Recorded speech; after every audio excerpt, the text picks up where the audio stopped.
Bienvenue sur Derrière les stars de cinéma, l'endroit où les projecteurs s'éteignent pour laisser place à l'ombre, aux secrets, aux vérités que le monde du spectacle préfère taire. Aujourd'hui, nous vous emmenons au cœur d'un moment bouleversant, solennel, mais chargé d'émotions brutes. Les obsèques de Daniel Bilalian, l'icône du journalisme français, une voix familière à des millions de téléspectateurs pendant des décennies. Mais ce jour-là, quelque chose d'inattendu s'est produit. Un silence a été brisé. Une vérité enfouie depuis des années a éclaté au grand jour. Alors que tout le monde s'attendait à une cérémonie discrète, empreinte de retenue et de dignité, c'est son épouse, d'ordinaire si discrète, si en retrait de la vie publique, qui a soudain pris la parole. Devant une assistance médusée, composée de journalistes, de proches et de personnalités politiques, elle a révélé un pan caché de leur vie, une douleur silencieuse, une trahison peut-être, ou un amour plus fort que le paraître. Pourquoi ce besoin irrépressible de parler ce jour-là, devant la France entière? Était-ce pour laver l'honneur de son mari, pour révéler une souffrance longtemps tue, ou simplement pour dire enfin une vérité que personne n'osait affronter? Ce que nous avons vu et entendu ce jour-là a changé notre perception de Daniel Bilalian. L'image de l'homme public s'est soudain fissurée, laissant apparaître les contours d'un homme plus complexe, plus tourmenté et plus humain. Dans cette vidéo, nous allons retracer les instants clés de cette journée bouleversante, analyser chaque mot prononcé par son épouse, chaque regard échangé, et vous révéler ce qui s'est vraiment passé derrière les caméras, derrière les hommages, derrière les apparences. Abonnez-vous, activez les notifications, car ce que vous êtes sur le point de découvrir pourrait bien bousculer tout ce que vous pensiez savoir sur Daniel Bilalian, le 20 mai 2025, une date que la France n'oubliera pas de sitôt. Ce jour-là, les obsèques de Daniel Bilalian, figure emblématique du journalisme français, ont rassemblé le monde médiatique, politique et culturel dans un silence pesant, presque irréel. Tous s'étaient réunis pour saluer la mémoire de celui qui, pendant des décennies, avait incarné la rigueur et la fiabilité à l'écran. Mais ce que personne n'avait prévu, c'est que le moment le plus marquant de la cérémonie ne viendrait pas des discours officiels, ni des hommages formatés, mais d'une voix longtemps restée dans l'ombre, celle de son épouse. Depuis toujours, elle avait cultivé une discrétion absolue. Peu de clichés d'eux ensemble, encore moins d'interviews. Une silhouette élégante, mais silencieuse, derrière l'homme public. Pourtant, ce jour-là, c'est elle qui a bouleversé l'assistance. Elle s'est levée, lentement, sous les regards interloqués. Personne ne savait qu'elle prendrait la parole. Même le maître de cérémonie semblait surpris. Et puis, dans un souffle presque tremblant, elle a commencé à parler. Pendant des années, j'ai aimé un homme que la France respectait. Mais moi, je l'aimais pour ses silences, ses doutes, ses failles, que vous n'avez jamais vues à l'écran. Dans la nef glaciale de l'église, on aurait pu entendre une épingle tomber. Son ton était ferme, mais l'émotion affleurait. Ce n'était pas un discours écrit à l'avance. C'était une confession, une libération. Elle a parlé d'un Daniel Bilalian inconnu du grand public. Loin du journaliste irréprochable, elle a décrit un homme torturé par ses choix, hanté par certaines erreurs du passé. Un homme qui avait parfois préféré son métier à sa vie de famille. Un homme brillant mais prisonnier de l'image qu'il s'était construit. Il m'a aimé, oui. Mais il a aussi aimé le pouvoir, la reconnaissance. Et il en a payé le prix fort. Ce qui a saisi l'Assemblée, ce n'était pas un règlement de compte. C'était une vérité crue, fragile, délivrée sans haine mais sans phare. À travers ces mots, une France entière découvrait les coulisses d'un destin qu'on croyait tout tracé. Elle a évoqué les absences, les nuits sans nouvelles, les tensions, mais aussi les pardons, les retrouvailles, la tendresse d'un homme vieilli qui regrettait certaines décisions. Et puis, soudain, une phrase a résonné comme un coup de tonnerre. Il y avait une autre femme dans sa vie. Pas une maîtresse, non, mais une présence qu'il n'a jamais su oublier. Dans les premiers rangs, plusieurs têtes se sont tournées. Certains ont cru comprendre de qui elle parlait, d'autres sont restés pétrifiés. Un amour de jeunesse, un secret de longue date, Elle n'en dira pas plus. Mais cette révélation suffit à ébranler l'image figée du journaliste modèle. La France, suspendue aux extraits diffusés en boucle sur les chaînes d'information, découvrait une facette intime, douloureuse, humaine, trop humaine. Aujourd'hui, je lui rends hommage, non pas en tant que grand homme de télévision, mais en tant qu'homme tout court, avec ses forces et ses faiblesses. Et si je parle, c'est parce que je ne veux pas qu'il parte sans qu'on sache qui il était vraiment. À la fin de son discours, l'église était silencieuse comme un tombeau. Pas un mot, pas un murmure. Et puis, lentement, une salve d'applaudissements. Honnête, profond, gêné parfois, mais sincère. Parce que cette femme venait de faire ce qu'aucune caméra, aucun journaliste, aucun biographe n'aurait pu faire. Redonner un visage à l'homme derrière la figure publique. Ce jour-là, la France n'a pas seulement dit adieu à Daniel Bilalian. Elle a aussi découvert le prix du silence, la complexité de l'amour et le courage de dire enfin ce qui n'avait jamais été dit. Avant que son nom ne devienne synonyme de rigueur et de crédibilité sur les plateaux de télévision, Daniel Bilalian n'était qu'un jeune homme passionné par les mots, la vérité et la force de l'information. Né le 10 avril 1947 à Paris, il grandit dans une époque en pleine mutation, nourrie par les révoltes sociales, les guerres de décolonisation et une société française en quête de repères. Très tôt, il comprend que l'information n'est pas simplement un outil de communication. C'est une arme, un levier, une responsabilité. Après des études supérieures brillantes, il débute sa carrière dans la presse écrite avant de se tourner vers le journalisme audiovisuel, un média en plein essor dans les années 70. C'est à l'ORTF, ancêtre de France Télévisions, qu'il fait ses premières armes. Très vite, il se distingue par une diction parfaite, un calme imperturbable face à l'objectif et surtout par une exigence sans faille envers la véracité des faits. Mais c'est en 1971, à seulement 24 ans, que sa carrière prend une tournure décisive lorsqu'il rejoint Antenne 2, devenue ensuite France 2. Il devient alors l'une des figures les plus emblématiques du journal télévisé de 20 heures, ce rendez-vous sacré pour des millions de Français chaque soir. Il ne lisait pas les nouvelles, il les incarnait. Son ton sobre mais ferme, son regard droit dans les yeux du téléspectateur faisait de lui une figure rassurante dans les moments de crise et de confusion. Durant les années 80 et 90, il couvre les grands événements internationaux, les attentats, les conflits du Proche-Orient, la chute du mur de Berlin, la guerre du Golfe, la mort de Lady Di. Chaque fois, Daniel Bilalian est là, imperturbable, délivrant l'actualité avec une rare sobriété. Il ne cherche pas le spectaculaire, il cherche la clarté. Mais ce que le grand public sait moins, c'est qu'en parallèle de son rôle de présentateur, Daniel Bilalian est aussi un fin stratège dans les coulisses de l'information.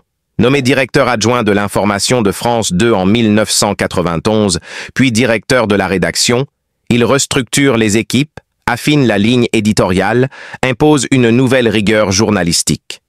Certains le jugent dur, intransigeant, d'autres saluent sa droiture et son intégrité. En 1997, alors que les chaînes privées gagnent en puissance, il est appelé à revenir à l'antenne pour redonner du souffle au journal. C'est une nouvelle démonstration de son talent. L'audience remonte, la confiance des téléspectateurs revient. Il devient l'homme des situations délicates, celui que l'on appelle quand il faut restaurer l'ordre et la crédibilité. Mais Daniel Bilalian ne s'arrête pas là. En 2004, dans un mouvement surprenant pour certains, il est nommé directeur des sports de France Télévisions. Un virage inattendu, mais stratégique. Il comprend que le sport est un puissant vecteur de lien social, un territoire d'émotions brutes et d'engagement populaire. Sous sa houlette, la couverture sportive de France Télévisions gagne en intensité, en qualité, en humanité.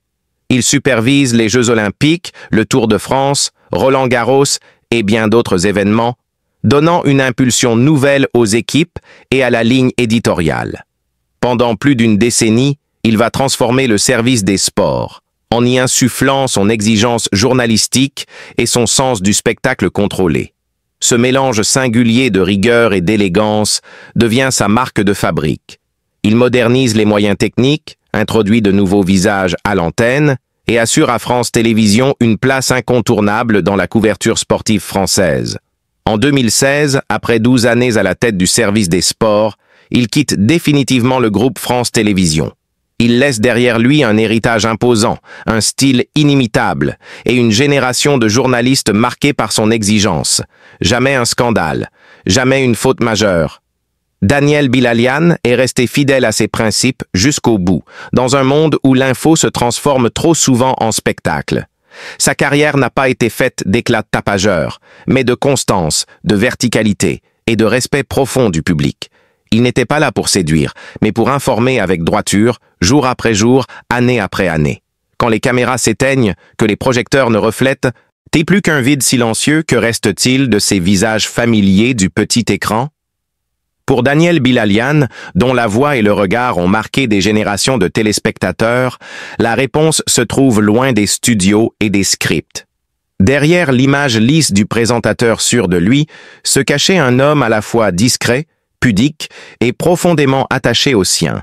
Une vie familiale qui n'a jamais cherché la lumière, mais dont les contours, aujourd'hui révélés, dressent le portrait d'E, car si Daniel Bilalian a toujours incarné le professionnalisme et la rigueur à l'antenne, il était tout le contraire d'un homme public dans la sphère privée. Peu de photos, presque aucune interview sur sa famille, pas de scandale dans les magazines. Un mur de silence bien entretenu. Pourtant, ce silence n'était pas « on sait que Daniel Bilalian s'est marié jeune », à une époque où sa carrière ne faisait que commencer. Son épouse, une femme cultivée, discrète, est restée dans l'ombre de ses succès médiatiques.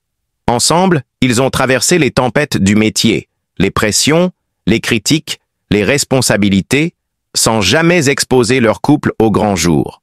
Elle fut son soutien silencieux, celle qui le retrouvait chaque soir, une fois les projecteurs éteints.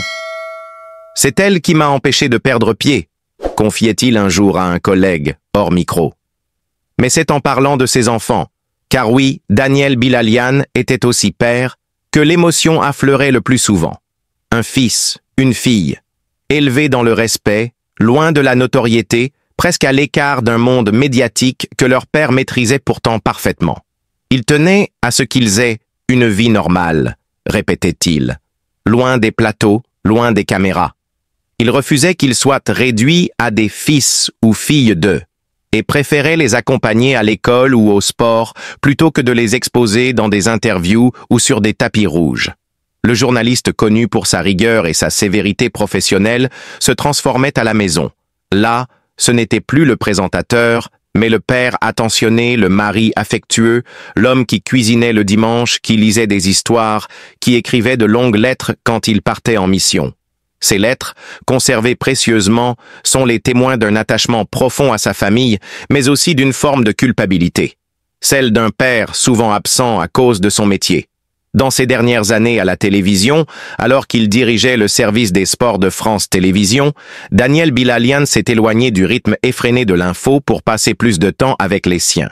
Il parlait avec fierté des réussites professionnelles de ses enfants qu'il citait parfois en privé, toujours avec pudeur. L'un d'eux aurait même envisagé une carrière dans la production télé, mais a finalement opté pour une voie complètement différente. Preuve que Daniel avait réussi à leur transmettre une autonomie solide, sans pression de suivre ses pas. Mais la vie n'a pas toujours été douce. Des proches évoquent une période difficile, marquée par des tensions, peut-être liées aux longues absences, au poids de la carrière, aux attentes que suscite une figure aussi visible. Certains racontent aussi que Daniel Bilalian, homme de conviction, avait parfois du mal à lâcher prise, même en famille. Il pouvait être exigeant, parfois trop, mais toujours animé d'un amour profond et sincère. Le jour de ses obsèques, c'est son épouse qui a bouleversé la France en prenant la parole. Jusqu'alors restée silencieuse, elle a brisé le mur érigé pendant tant d'années. Sa voix tremblante, ses mots choisis, ont dévoilé une facette inconnue de Daniel. Un homme vulnérable, affecté par les critiques, mais toujours guidé par le souci des autres. Elle a parlé de ses failles, de ses regrets, mais surtout de sa tendresse. Elle a raconté comment, chaque soir, il prenait le temps d'envoyer un message à ses enfants, peu importe l'heure, juste pour dire « Je pense à vous ». Cette déclaration a ému des millions de Français, car elle révélait ce que le grand public n'avait jamais vu. Un homme de famille, pudique et loyal, dont le plus beau rôle n'était peut-être pas devant les caméras, mais au cœur de son foyer. Un homme qui, derrière la stature du journaliste, cachait un amour immense pour les siens et dont la discrétion n'était pas de l'indifférence, mais un acte de protection. Pendant plus de 4 décennies, Daniel Bilalian a été une figure emblématique du paysage audiovisuel français. Journaliste respecté, visage familier des journaux télévisés de France 2, puis patron des sports à France Télévisions, il s'est imposé comme l'un des piliers du service public. Mais que savons-nous de l'homme derrière la cravate sobre et le ton maîtrisé? Très peu, surtout lorsqu'il s'agit de sa fortune. Pourtant, derrière cette pudeur financière se cache une réalité étonnante. Contrairement à certains confrères qui ont profité de leur notoriété pour se lancer dans des projets médiatiques lucratifs ou des collaborations commerciales, Daniel Bilalian a toujours affiché une certaine retenue. Pas de présence dans des émissions People, pas de marque à son nom, pas de masterclass vendue à prix d'or. Et pourtant, à force d'accumuler les responsabilités clés et de piloter de lourds budgets audiovisuels, l'homme a su bâtir au fil du temps un patrimoine que l'on découvre aujourd'hui avec étonnement. Les estimations réalisées par des experts médiatiques et des journalistes spécialisés dans les finances des personnalités publiques évoquent un patrimoine personnel oscillant entre 2 et 4 millions d'euros. Un chiffre certes impressionnant, mais construit dans la discrétion et la prudence, à l'image de l'homme. Ce capital provient de plusieurs sources, patiemment développées au fil de ses décennies de carrière. Tout d'abord, son salaire à France Télévisions. En tant que présentateur vedette du 20h dans les années 90, puis responsable éditorial et directeur des sports durant près de 15 ans, Bilalian a touché des salaires confortables. On estime qu'au sommet de sa carrière, son revenu annuel avoisinait les 200 000 à 250 000 euros bruts, parfois plus en fonction des primes. Ces rémunérations lui ont permis d'investir avec intelligence dans l'immobilier et d'épargner sur le long terme. L'un des piliers de sa fortune réside justement dans l'immobilier. Daniel Bilalian était propriétaire d'un appartement de standing dans le 16e arrondissement de Paris, quartier prisé et calme, loin du tumulte du centre-ville. Cet appartement de plus de 120 mètres carrés, avec balcon, vue dégagée et décoration élégante, vaudrait aujourd'hui près d'1,8 million d'euros. Il possédait également une résidence secondaire dans le sud-ouest, dans le Périgord noir, une maison de charme ancienne restaurée avec soin. Un havre de paix dans lequel il se ressourçait loin du stress parisien. Mais Bilalian n'a pas misé que sur les pierres. Il avait aussi, selon plusieurs sources proches de la famille, un portefeuille d'investissements financiers bien géré. Actions dans des entreprises cotées, notamment dans le secteur des médias et de l'énergie, obligations d'État, placements en assurance vie. Un conseiller financier privé l'aurait accompagné durant les 20 dernières années de sa vie pour optimiser ses revenus en vue de sa retraite. Ce portefeuille serait aujourd'hui estimé à près de 800 000 euros. Par ailleurs, un autre aspect de son patrimoine intrigue, sa collection d'art et d'objets anciens. Grand amateur de peinture moderne et de photographie en noir et blanc, Daniel Bilalian avait constitué au fil des ans une collection discrète mais précieuse, composée de clichés signés Doisneau, Cartier-Bresson, ainsi que de toiles d'artistes français contemporains. Ces pièces, rarement exposées publiquement, auraient une valeur globale estimée entre 150 000 et 200 000 euros selon un commissaire-priseur. Mais au-delà des chiffres, ce qui frappe, c'est la manière dont Bilalian gérait son argent, avec discrétion, rigueur et sans extravagance. Il ne roulait pas en voiture de luxe, n'avait pas de chauffeur personnel, ne fréquentait pas les lieux huppés. Il se rendait au travail en métro ou avec sa vieille voiture de collection, une Peugeot 504 qu'il refusait de vendre. Pour lui, l'argent devait rester un outil, jamais une vitrine. Et qu'en est-il de l'héritage? Son épouse et ses enfants sont les premiers bénéficiaires de cette fortune discrète. Selon des proches, Bilalian avait préparé un testament détaillé, veillant à répartir équitablement ses biens, sans conflit, et en préservant la mémoire familiale. Il aurait également fait des dons à plusieurs associations, notamment liées à l'éducation et à la presse libre, cause qui lui tenait à cœur. Une partie de ses archives personnelles, carnets, documents, photos inédites, pourrait être confiée à une fondation ou à une bibliothèque de l'INA, afin de préserver la mémoire de son parcours. En définitive, l'histoire patrimoniale de Daniel Bilalian est à l'image de son personnage public. Solide, sobre, mais pas dénué de richesse.